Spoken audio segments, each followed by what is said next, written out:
Hallelujah. Praise the lord. అందరూ బట్టలు కొనుక్కురా? కొత్త సంవత్సరమా? కొత్త క్రిస్మస్కి న్యూ ఇయర్ కూడా కొనుక్కుంటారు కదా? New year కొనుక్కోరా? న్యూ ఇయర్కి ఇంకా క్రిస్మస్ కూడా కొనుక్కుంటారు బట్టలు. ఇంకా షాపింగ్ కాలేదు అందరికి. 20 తర్వాత వేసుకుంటారంట అందరు షాపింగ్. సరే, వాక్యం ఈరోజు దేవుడు మనతో ఏం మాట్లాడుతున్నాడో, యేసుప్రభువు వారు ఏం చేశారు, ఆయన ఎలాంటి విశ్వాసాన్ని మనకు బోధించారు. ఆయన ఎవరంటే బోధకుడు.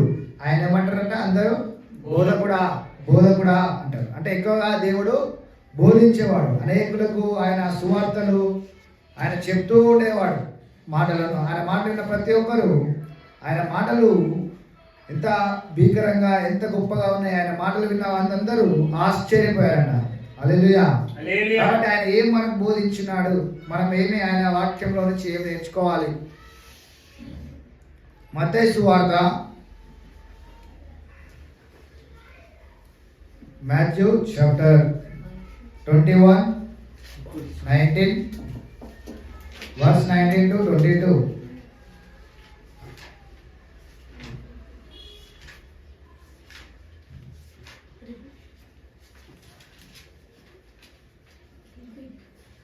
Matthew chapter 21 verse 19. మత్తయి సువార్త 21:19 నుండి 22 వరకు. అప్పుడు త్రోవ ప్రక్కన ఉన్న ఒక అంజూరపు చెట్టును చూచి దాని యొద్దకు రాగా దాని అందు ఆకులు తప్ప మరేమీ కనబడలేదు. కనుక దానిని చూచి ఇక మీదట ఎన్నటికీ నీవు కాపు కాయ కుందువుగాక అని చెప్పాడు.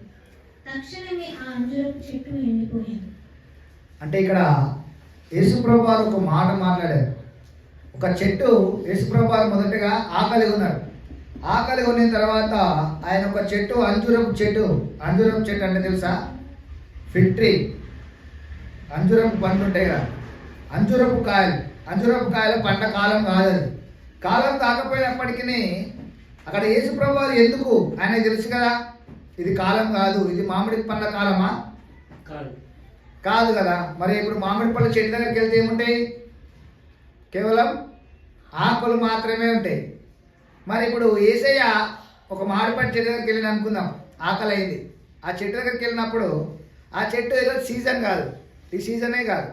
అయితే మామిడి పండ్లు లేవని యేసయ్య ఏమన్నాడు? ఆ చెట్టుని శపించిండు. ఇక మీదట నువ్వు ఎప్పుడును కాపు కాయవు అని చెప్పించగానే వెంటనే ఆ చెట్టు సాయంకాలం వల్ల ఆ చెట్టు ఏమైపోయింది? ఎండిపోయింది. అంటే దేవుడు మనకి ఇక్కడ ఏం నేర్పిస్తున్నాడు? ఆ కాలం సీజన్ కాదు కదా. వీళ్ళకు కూడా తెలుసు, శిష్యులకు కూడా తెలుసు సీజన్ కాదు కదా. ఎందుకు యేసుప్రభువు వారు మరి ఏం చెప్తున్నారు, అక్కడ ఏం నేర్పిస్తున్నాడు మనకి అంటే, మనము ముందు నుంచి చదువుకున్నట్లయితే 19 నుంచి 22 వరకు ముందు నుంచి ఒక వచనము, దాని తర్వాత వచనం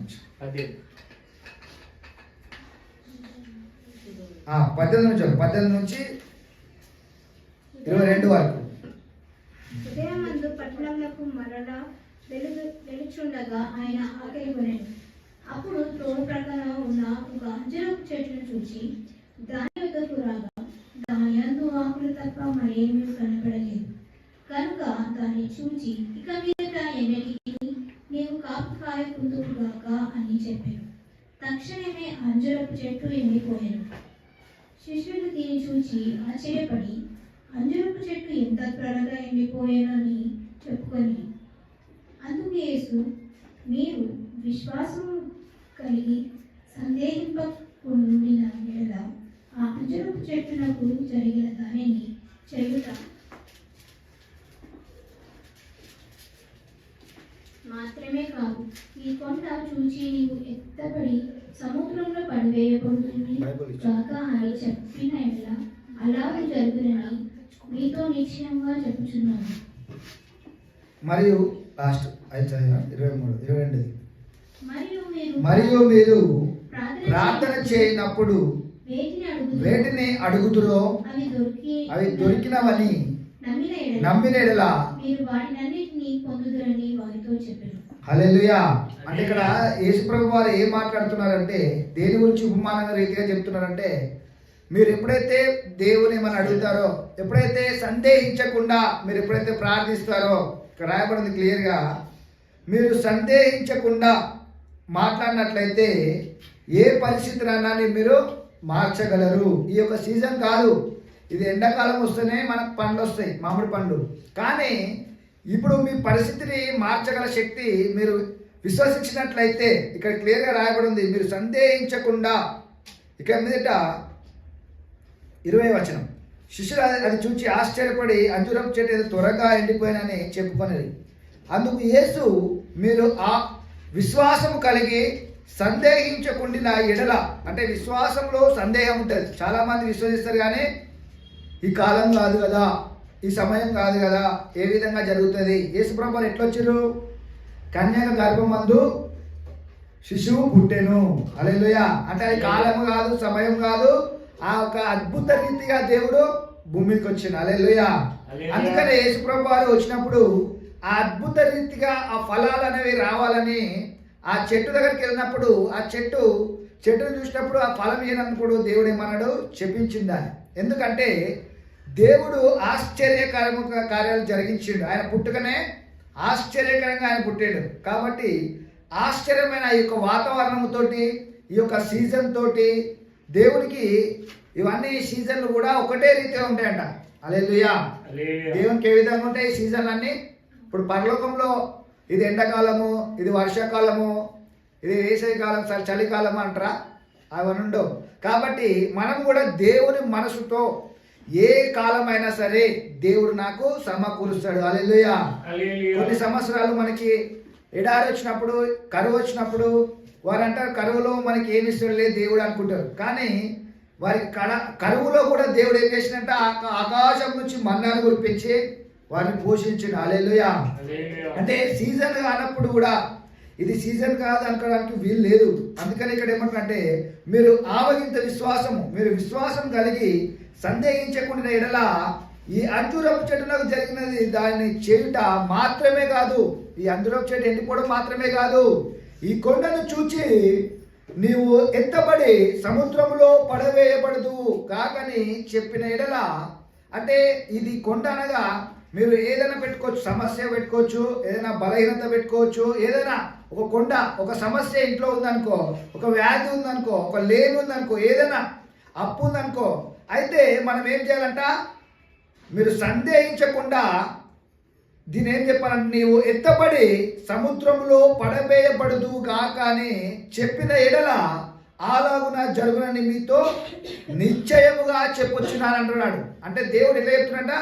నిశ్చయముగా, అంటే షూర్, ఖచ్చితముగా మీరు సందేహించకుండా మీ పరిస్థితులతో మాట్లాడినట్లయితే, నీవు ఎత్తబడి సముద్రంలో పడవేయబడదు కాక అని చెప్పిన ఎడల అలాగు జరుగునని మీతో నిశ్చయముగా చెప్పుచున్నాను. మరియు మీరు ప్రార్థన చేయనప్పుడు వేటిని అడుగుదురో, కొంతమంది ప్రార్థన చేస్తారు, మరలా అవి పొంది ఉన్నామని నమ్మరు. ఇక్కడ ఏమంటారంటే, అవి దొరికినవని నమ్మినడలా మీరు వాటన్నిటిని పొందుదురని వారితో చెప్పాను. మనం ఏ విధంగా ఉండాలంటే, ప్రార్థన చేసిన తర్వాత ఏం చేయాలి? నేను ఏదైతే అడిగినానో దాన్ని నేను పొందుకున్నాను. ఏ పరిస్థితి అయినా, ఎలాంటి దేని గురించి అయినా మీరు అడగొచ్చు. మీరు దేని గురించి అయినా అడుగుతున్నారు, తెలియకుండా అడుగుతున్నారో, తెలిసి అడుగుతున్నారో, ఎవరికి ఇంట్లో వారికి తెలియకుండా కూడా కొంతమంది సీక్రెట్గా ప్రార్థన చేసుకుంటారు. సీక్రెట్గా ప్రార్థన చేసుకున్నప్పుడు దేవుడు వారి యొక్క ప్రార్థనను విని వారికి ఇచ్చినప్పుడు వారు ఆనందంతో, సంతోషంతో, అది ఇదేలా జరిగింది, ఈ కార్యం ఏ విధంగా జరిగింది అని చాలామంది సాక్ష్యాలు చెప్తారు. ఇది నేను దేవునికి ఇలా ప్రార్థన చేసుకున్నాను, నా హృదయంలోనే ఇలా ప్రార్థన చేసుకున్నాను, దేవుడి కార్యం చేశాడని ఇంట్లో ఉన్న అందరికీ చెప్తుంటారు. ఎందుకంటే వారు ఏమని పొందుకున్నారంట? దేవుడు నాకు ఇచ్చేసి ఉన్నాడు అని నమ్మి ఉన్నారంట. దొరికినవని నమ్మిన ఎడల మీరు వాటన్నిటినీ పొందుదురని వారితో చెప్పాను. హల్లెలూయా. అంటే దేవుడు ఆ అంజూరపు చెట్టును చూపించి మనకేం చెప్తున్నాడంటే, ఏ సీజన్ అయినప్పటికీ మీలో మీరు విశ్వాసము కలిగి సందేహించకుండా మీ పరిస్థితులతో మాట్లాడినట్లయితే, మీ యొక్క పరిస్థితులు ఎలాంటి సమస్య అయినా ఎలాంటి విషయంలోనైనా మీరు సందేహించకుండా ప్రార్థన చేసినట్లయితే అవి మీకు కలుగుతాయి, దొరుకుతాయి అని నిశ్చయముగా, అంటే 100% అంట, 100% ఖచ్చితంగా నెరవేరుతుంది అని దేవుడు ఇక్కడ నిశ్చయముగా చెప్తున్నాడు. హల్లెలూయా. ఈ రోజు నుంచి మనం ఏం చేయాలి? ప్రార్థన చేయాలి. మేము మమ్మీని డాడీని అడుగుతారు, అడిగినాక వాళ్ళు ఇస్తారో ఇయ్యరో అని అనుకుంటారా? డౌట్ పడతారు చాలామంది. కానీ ఎప్పుడైతే కొంతమంది ఇట్లా ఖచ్చితంగా వాళ్ళు ఇస్తారు, నేను అడిగినా, మా తండ్రిని అడిగినా, మా డాడీని అడిగినా ఆయన ఇస్తాడు అనే విశ్వాసం ఉంటుంది. అదేవిధంగా మనము దేవుని అడగాలంట. మొదటిగా దేవుని అడిగితే దేవుడు కూడా అలాగనే మీరు నమ్మిన ప్రకారము మీకు చేస్తాడు. హల్లెలూయా. మన రెండోదిగా దేవుడు ఇంకేం మాట్లాడుతున్నాడో చూద్దాం. మత్తయి సువార్త 5:14 వచనం చదివిన తర్వాత 1 నుంచి 16 వరకు మళ్ళీ చదువు. 5వ అధ్యాయము. యేసు ప్రభువు వారు ఇక్కడ వారందరికీ శిష్యులతో బోధిస్తూ ఇక్కడ ఎవరికి చెప్పాడు? ఇందాక దేవుడు ఎవరు చూశారంట? శిష్యులు. ఇందాక ఎవరైతే విశ్వాసం కలిగి దేవుని వెంబడిస్తున్నారో వారితో ఇక్కడ మాట్లాడాడు. ఇందాక మనము అంజురపు చెట్టు దగ్గర ఎవరున్నారు? అక్కడ శిష్యులు ఉన్నారు. అయితే ఎవరితో మాట్లాడుతున్నాడు? మీరు సందేహించకుండా విశ్వాసం కలిగి ఈ కొండను వెళ్ళి సముద్రంలో పడమంటే అది పడుతుంది. అయితే ఆ మాటలు ఎవరితో చెప్తుండు? శిష్యులతో. శిష్యులు ఎవరు అంటే యేసే మాటలను అంగీకరించి ఆ మాటల ప్రకారం వాళ్ళు విశ్వాసం పొందుకొని ఆయన లాగానే చేసేవారై ఉన్నారు. అంటే యేసు ప్రభు వారి లాగానే మనం కూడా చేయాలి అని చెప్పి ఎవరైతే విశ్వసిస్తారో వారితో దేవుడు అంటున్నాడు, ఈ కొండను వెళ్ళి సముద్రంలో పడమంటే అదేమైతుందంట?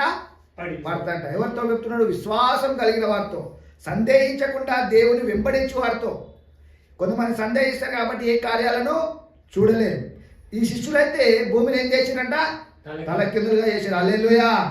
వాళ్ళు విశ్వసించువారు కాబట్టి దేవుడు వారితో ఈ మాటలు మాట్లాడాడు. ఇక్కడ మరలా ఎవరితో మాట్లాడుతున్నాడో మనం చూద్దాం. మత్తయి సువార్త 5:14 వచనం తర్వాత 1 నుంచి 16.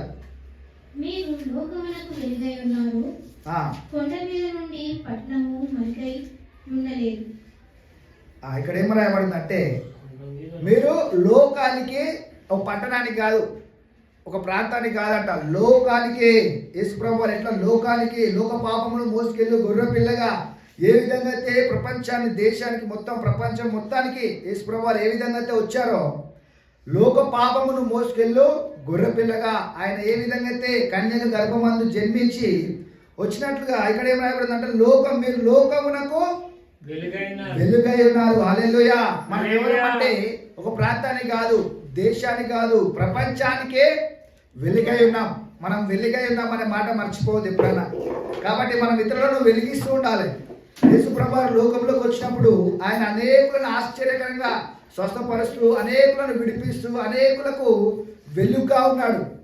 యేసు ప్రభువు ఏ విధంగా అయితే వెలుగుగా ఉన్నప్పుడు ఇప్పుడు ఆయన ఏమంటున్నాడంట? మీరు లోకానికి ఏమని మాట్లాడుతున్నారు? మరొకసారి చదువు. మీరు లోకమునకు వెలుగై ఉన్నారు. కొండ మీద నుండి పట్టణము మరుగై ఉండలేదు. మీరు లోకమునకు వెలుగై ఉన్నారు. మనం అందరం ఏమైనామంటే విశ్వసించే వారందరూ కూడా ఇతరులకు విశ్వాసంలోకి నడిపించాలి, ఇతరులను దేవుళ్ళలోకి నడిపించాలి, వెలుగులోకి నడిపించాలి. అందుకనే మీరు లోకానికి వెలుగై ఉన్నారంటున్నాడు. అయితే ఇప్పుడు 1 నుంచి 16 చదువుకుందాం. అదే అధ్యాయము 5వ అధ్యాయము 1 నుంచి 16 ఒక్కొక్క వచనాన్ని మనం దేవుడు ఎవరితో మాట్లాడుతున్నాడు విందాం. ఆయన జనసమూహమును చూచి కొండ ఎక్కి కూర్చుండగా ఆయన శిష్యులు ఆయన యొద్దకు వచ్చి. హల్లెలూయా. ఇక్కడ నుంచి ఆయన జన సమూహములను అక్కడ వచ్చిరంట. జన సమూహం అందరూ వచ్చిరంట.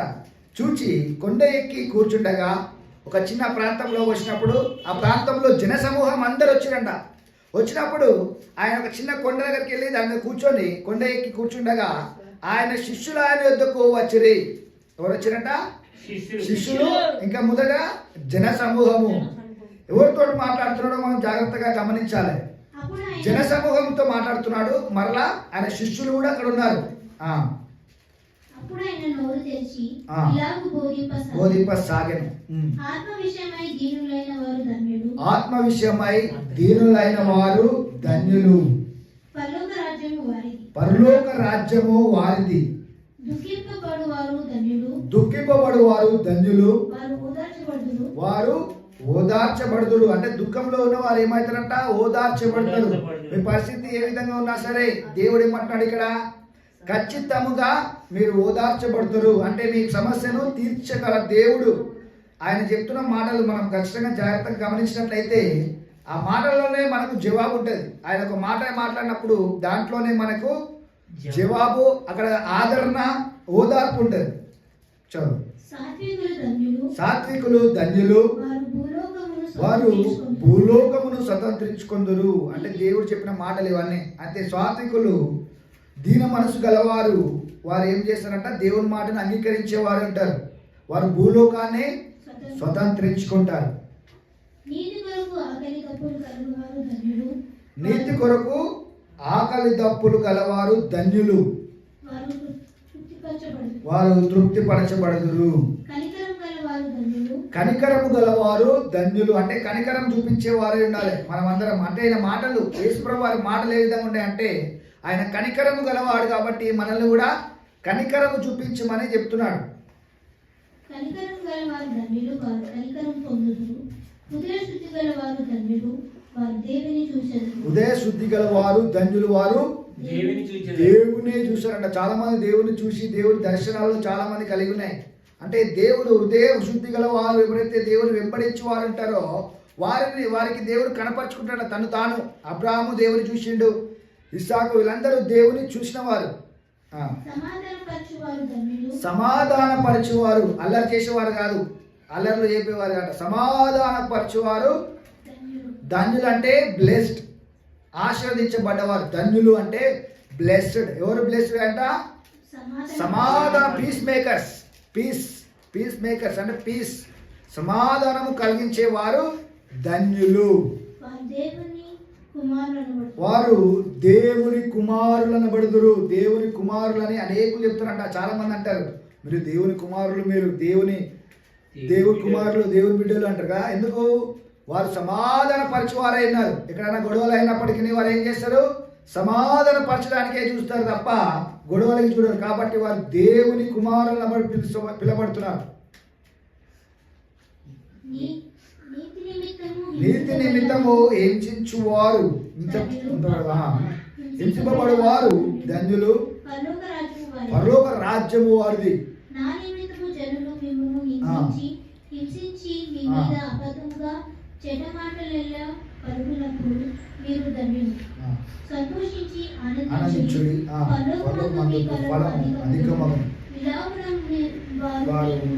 పూర్వమందుండిన ప్రవక్తలను హింసించి. మీరు లోకమునకు మొదటిగా ఉప్పై ఉన్నారు. ఉప్పు నిస్సారమైతే అది దేని వల్ల సారము పొందును? అది బయటకు పారవేయబడును. మనుషుల చేత త్రొక్కబడుటకే కానీ మరి దేనికి పనికిరాదు. ఇప్పుడు 14 వచ్చి మీరు లోకమునకు వెలుగై ఉన్నారు. కొండ మీద నుండి పట్టణము మరుగై ఉంటుందా? పట్టణం అంతా కొండ మీద చూస్తే పట్టణం అంతా కూడా కనిపిస్తూనే ఉంటది. అంటే దేవుడు మనల్ని ఆ విధంగా ఇచ్చించబోతున్నాడు. కొండ మీద, హల్లెలూయా, కొండ మీద మనల్ని ఇచ్చించి దేవుడు మనల్ని ఆశీర్వదించబోతున్నాడు. హల్లెలూయా, ఆమేన్. మనుషులు దీపము వెలిగించి కొంచెము క్రింద పెట్టరు, కానీ అది ఇంట నుండి వారికి అందరికి వెలిగించుటకై దీపస్తంభం మీదనే పెట్టుదురు. హల్లెలూయా. అంటే ఇక్కడ దేవుడు ఇంకో వచ్చిన లాస్ట్ వచ్చిన చదువుకుందాం. మనుషులు మీ సత్క్రియలను చూచి పరలోకమందున్న మీ తండ్రిని మహిమపరచునట్లు వారి ఎదుట మీ వెలుగు ప్రకాశింపనీయుడే. హల్లెలూయా. అంటే దేవుడు మన యొక్క వెలుగును, మనకు ఆయన ఇచ్చిన వెలుగును మనము ప్రకాశించే వారిమై ఉండాలి. అన్యుల మధ్య, అందరి మధ్యలో మంచి కార్యాలు చేస్తూ దేవుని వెలుగును ప్రకాశించే వారై ఉండాలి. మనుషులను దీపము వెలిగించి కొంచెం కింద పెట్టరు. లాస్ట్ టైం కూడా మనం లాస్ట్ వీక్ మనం అదే చదువుకున్నాం. ఏమనుంది? దేవుడు మనల్ని హెచ్చిస్తున్నాడు. దేవుడు ఎవరైతే నిరీక్షిస్తారో వారిని దేవుడు పక్షిరాజు వలె పైకి ఆయన లేపబోతున్నాడని గత వారంలో మనం నేర్చుకున్నాం. ఆయన ఏమన్నాడంటే మనందరినీ ఒక పక్షిరాజు ఏ విధంగా అయితే పక్షి ఏ విధంగా వెళ్తుంది, పక్షులు నార్మల్గా చిన్న పక్షులు అయితే ఇక్కడిక్కడనే ఎగురుతాయి, కానీ ఈ యొక్క పక్షిరాజు పైన అన్నిటికన్నా పైన ఎగిరి ఎక్కువ కూడా ఆయన ఒక్కసారి ఇట్లా రెక్కలు కొట్టి ఇట్లా మామూలుగా వెళ్ళిపోతాడు. అంటే ఎక్కువ స్ట్రెంత్ కూడా బలము ఎంత వాడాడు, అంటే అంత రేటుగా దేవుడు లేపబోతున్నాడు, మనల్ని అంతగా ఆశీర్వదించబోతున్నాడు అని గత వారం మనం నేర్చుకున్నాం. ఇప్పుడైతే దేవుడు అదే మాట మరలా ఇక్కడ మనుషులు దీపం వెలిగించి కొంచెం క్రింద పెట్టరు. అంటే మనము ఇప్పటి వరకు చాలామంది ఎవరికి తెలియకుండా ఉన్నారేమో, అంటే కొంచెం కింద ఉన్నారేమో చాలామంది. అంటే నేను ఎవరికి తెలియదేమో, నేను ఇంకా ఫేమస్ కాలేదేమో అనుకుంటారు చాలామంది. కానీ దేవుడు ఇక్కడ ఏమంటా, మనుషులు దీపం వెలిగించి కొంచెం కింద పెట్టరు, కానీ అది ఇంట నుండి వారందరికీ వెలిగించుటకై దీపస్తంభం మీదనే పెట్టుదురు. హల్లెలూయా. దేవుడు మన అందరినీ దీపస్తంభం మీద పెట్టే సమయం వచ్చింది. హల్లెలూయా. అంటే దేవుడు మన అందరినీ హెచ్చించబోతున్నాడు. అందుకనే ఈ వాటిలో దేవుడు మనతో మాట్లాడుచున్నాడు. వెలిగించుటకై మనం ఏం చేసేవారనే ఉండాలి, అనేకులకు వెలిగించేవారిగా, అనేకులను ఆశ్రయముగా మనం ఉండేటట్టు, అనేకులకు ఆశీర్వదించేటట్టు. అందుకనే అన్నాడు, మనుషులు మీ సత్క్రియలను చూచి పరలోకమందున్న మీ తండ్రిని మహిమపరచునట్లు వారి ఎదుట మీ వెలుగు ప్రకాశింపనీయుడి. మన వెలుగును దేవుడు కొంచెం కింద నుంచి తీసి దీపస్తంభం మీద పెట్టి అనేకులకు వెలుగుగా మార్చబోతున్నాడు. దేవుడు చిన్నగానే మొదలు పెడతాడు. తన స్థితి మొదట చిన్నగా ఉండును, కానీ తుదకు అది మహాభివృద్ధి. అంటే దేవుడు మనతో ఈ వాగ్దానంలో మనకు ముందుగానే ఇస్తున్నాడు. లాస్ట్ వీక్ ఏమో దేవుడు పక్షిరాజు వలె అన్నాడు, ఇప్పుడేమో దీపస్తంభం మీద ఉంచి అనేకులకు వెలిగించే వారిగా చేయబోతున్నాడు. హల్లెలూయా. దేవుడు హెచ్చిస్తున్నాడు మనల్ని. దినదినము దేవుడు అభివృద్ధి పరిచి అనేకులకు వెలిగించే వారిగా, అనేకులకు ఆశీర్వాదకరంగా దేవుడు చేయబోతున్నాడు. హల్లెలూయా. ఈ మాటలన్నింటినీ మీరు జ్ఞాపకం చేసుకోవాలి. దేవుడు ఖచ్చితంగా మనల్ని హెచ్చించి అనేకులకు ఆశీర్వాదకరంగా ప్రతి ఒక్కరిని దేవుడు దీవించబోతున్నాడు. హల్లెలూయా. మత్తయి సువార్త మరలా ఇంకా ఏం చెప్తున్నాడు చూద్దాం. దేవుడు యేసుప్రభు వారు ఇంకా ఏమేమి మాట్లాడాడు, ఏం చెప్పాడు, అందరికీ ఎలాంటి బోధలు ఆయన చేశాడు. మత్తయి సువార్త 17:20 ఆయన బోధలన్నింటిలో ఒక మంచి విశ్వాసము, ప్రేమ, జాలి, దయ, కరుణ, ఇతరులను ప్రేమించడం. మత్తయి సువార్త 17:20. Matthew chapter 17:20. అందుకు ఆయన, మీ అల్ప విశ్వాసం చేతనే మీకు అవగినంత విశ్వాసము నిన్నెడలా ఈ కొండను చూచి ఇక్కడి నుండి అక్కడికి పొమ్మనగానే అది పోవును. మీకు అసాధ్యమైనది ఏదీ ఉండదని నిశ్చయంగా మీతో చెప్పుచున్నానని వారితో అనెను. హల్లెలూయా. ఇక్కడ కూడా దేవుడు ఎవరితో మాట్లాడుతున్నాడు? శిష్యులతో. మొదటిగా శిష్యులతో మాట్లాడండి. ఈ యొక్క కొండను వెళ్ళి సముద్రం పడమంటే పడుతుందని. తర్వాత మళ్ళా 5వ అధ్యాయంలో జన సమూహంతో, మరలా అక్కడ శిష్యులతో కూడా. అంటే విశ్వాసులు ఎవరైతే వింటున్నారో, ఎవరైతే ఆ విశ్వాసాన్ని పొందుకొని ఆయనలాగానే కార్యాలు చేస్తారో వారితోనే దేవుడి మాటలు మాట్లాడుతున్నాడు. ఇక్కడ ఏమంటున్నాడు? మీలో ఆవగింత విశ్వాసము, మీకు ఆవగింత విశ్వాసముడి నెడలా ఈ కొండను చూచి ఇక్కడ నుండి అక్కడికి పొమ్మనగానే అది నిశ్చయంగా మీతో చెప్పుచున్నాను వారితో అనెను. హల్లెలూయా. దేవుడు ఎవరితో అంటున్నాడంట? మీకు అసాధ్యమైనది ఏదియో ఉండదని నిశ్చయముగా మీతో చెప్పుచున్నానని వారితో అనెను. ఇప్పుడు కొత్తగా ఒకటి వచ్చింది, చూసిరా? సూపర్ మ్యాన్ కొత్తగా వచ్చింది. సూపర్ మ్యాన్ చూలే మూవీ కొత్త ఇప్పుడు వస్తుంది, హాట్స్టార్లో వస్తుంది. కొత్త మూవీ హాట్స్టార్లో మూవీ వస్తుంది, సూపర్ మ్యాన్. సూపర్ మ్యాన్ అంటే ఆయన కళ్ళ నుంచి పవర్ వస్తుంది, అన్నీ చేస్తాడు, పెద్ద పెద్ద ఎత్తుతాడు. ఇక్కడ ఏం రాయబడింది? మీరు ఆయంత విశ్వాసం మీలో ఉంటే ఈ కొండను చూచి ఇక్కడ నుండి అక్కడికి పొమ్మనగానే అది పోవును, మీకు అసాధ్యమనేది అంటే ఆ ఒక సూపర్ మ్యాన్కి అసాధ్యమనేది లేదు. అన్నీ చేస్తాడు, అందరిని కొడతాడు, లేపేస్తాడు పెద్ద పెద్దవి. అంటే ఇక్కడ ఏమంటున్నాడు దేవుడు, మీకు అసాధ్యమనేది ఉండదని నిశ్చయముగా మీతో చెప్తున్నాడు. అంటే ఆ సూపర్ మ్యాన్ ఉన్నంత శక్తి అది సినిమాలో చూపించింది, కానీ ఇక్కడ దేవుడు నిశ్చయంగా అంటున్నాడు మీరు కూడా చేయగలరు. అందుకు ఆయన అల్ప విశ్వాసం ఉండొద్దంట, నేను ఏదైనా చేయగలను.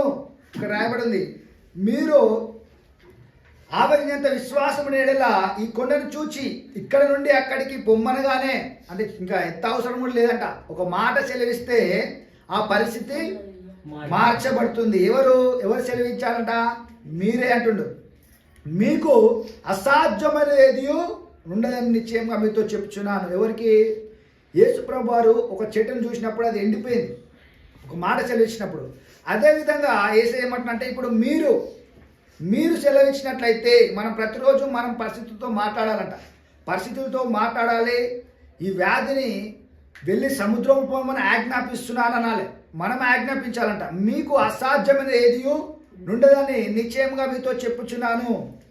మీలో ఆవగింత విశ్వాసం ఉంటే ఈ కొండను చూచి ఇక్కడ నుండి అక్కడికి పొమ్మనగానే, అంటే మనం అనాలంట. దేవుడు ఏమంటున్నా అంటే మనం మాట్లాడాలంట, యేసయ్యా ఈ రోగాన్ని తీసివేయి అట్లా అనాలా, లేకపోతే ఈ రోగం వెళ్ళి కొండ మీద పడు అనాలా? రోగం తీసే అనాలా? ఇక్కడ ఏమంటుండు, ఆవగింత విశ్వాసం ఉండేలా ఈ కొండను చూచి ఇక్కడ నుండి అక్కడికి పొమ్మనగానే అది పోవును. మీకు అసాధ్యమనేది ఉండదని నిశ్చయంగా మీతో చెప్తున్నాను వారితో నేను. అంటే ఏమంటున్నానంటే ఇక్కడ మీరు ఈ కొండను చూచి దీన్ని ఎత్తపడి సముద్రంలో పడు అని మనం అనాలంట. హల్లెలూయా. అంటే దేవుడు ఇచ్చిన అధికారమును మనము అర్థం చేసుకోవాలి. ఏమంటున్నారు అంటే యేసయ్య మీరు ఈ కొండను చూచి, ఈ కొండ అంటే ఒక సమస్య, ఒక వ్యాధి, లేమి, బాధ అనుకోవచ్చు, ఈ ఇబ్బందిని వెళ్ళి సముద్రం పడమని నేను ఆజ్ఞాపిస్తున్నా అని మనమనాలంట. హల్లెలూయా. యేసయ్య ఈ కొండను తీసి సముద్రంలో పడు అని అంటారా? లేకపోతే ఇప్పుడు ఏమన్నాడు, నజరేయుడైన యేసు నామములో లేచి నడు అని శిష్యుడు అనలే.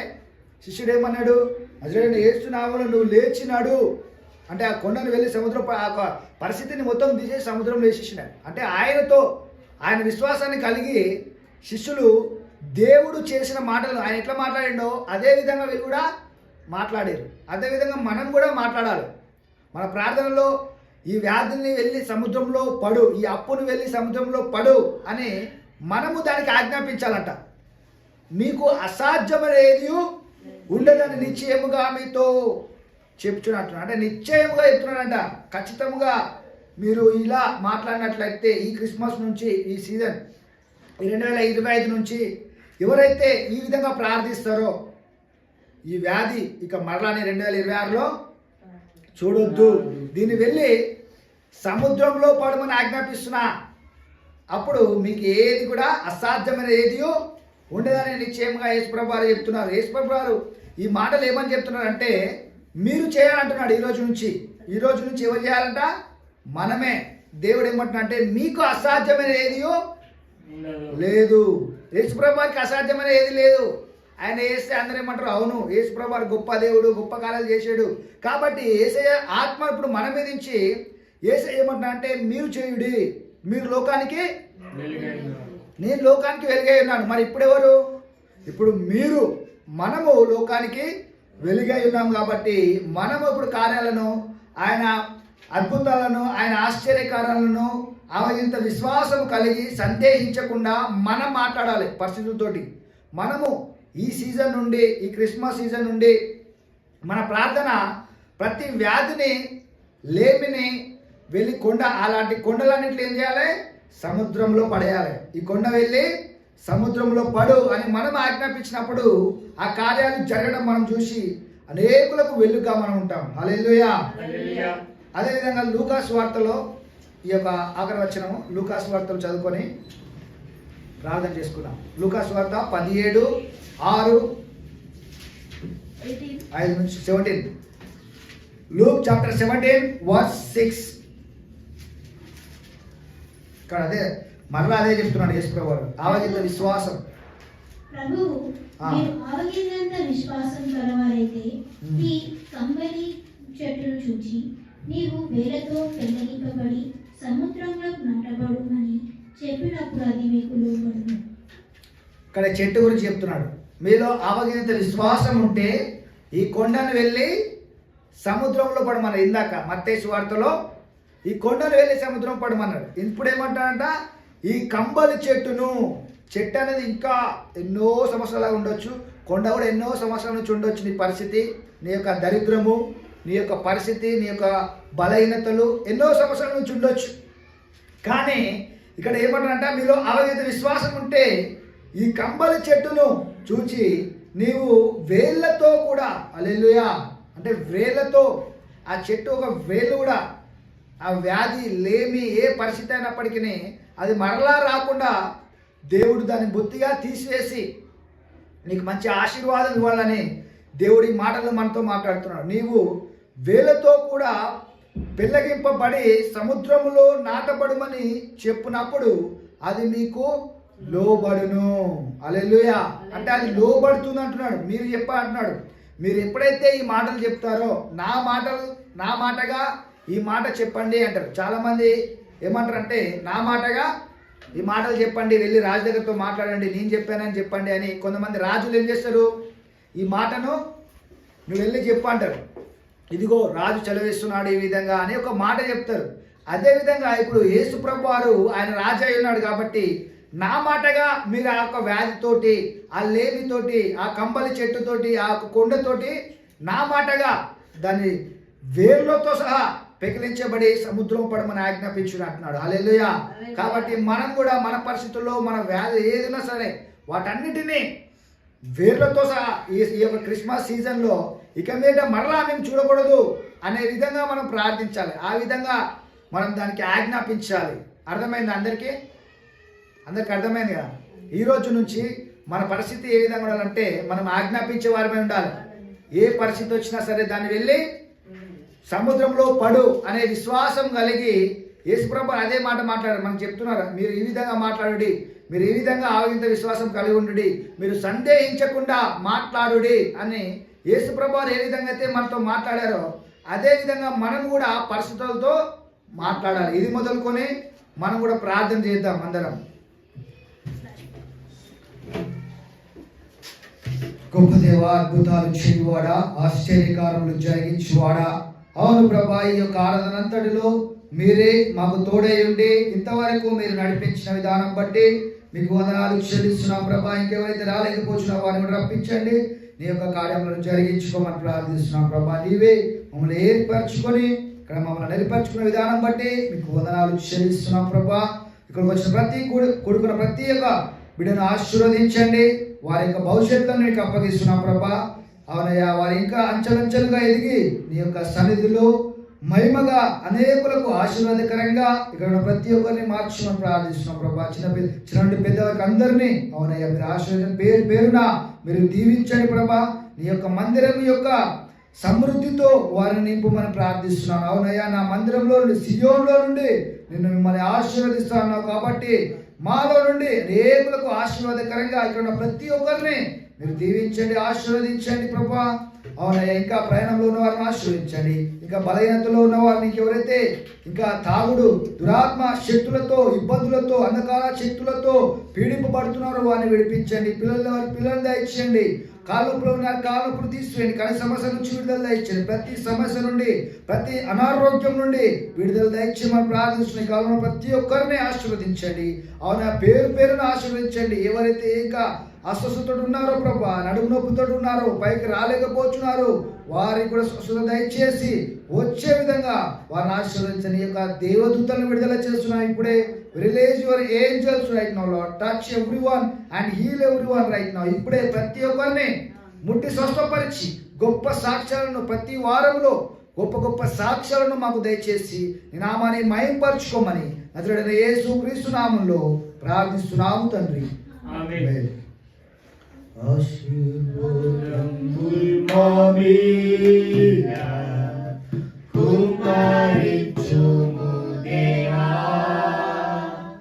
ఆశతో నమ్మియున్నాము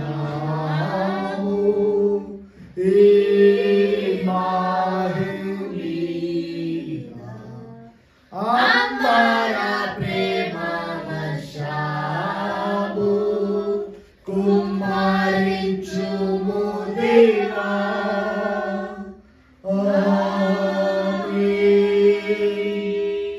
మన తండ్రి అయిన దేవుని యొక్క ప్రేమ, కుమారుని యొక్క కృప, పరిశుద్ధాత్ముని యొక్క అన్యోన్య సహవాసము కూడి వచ్చిన పరిశుద్ధులందరికీ, ఇంకెవరైతే ప్రయాణంలో ఉన్నారో, ఇంకెవరైతే ఆన్లైన్లో చూస్తున్నారో వారందరికీ కూడా సదాకాలము తోడై ఉండి నడిపించుగాక.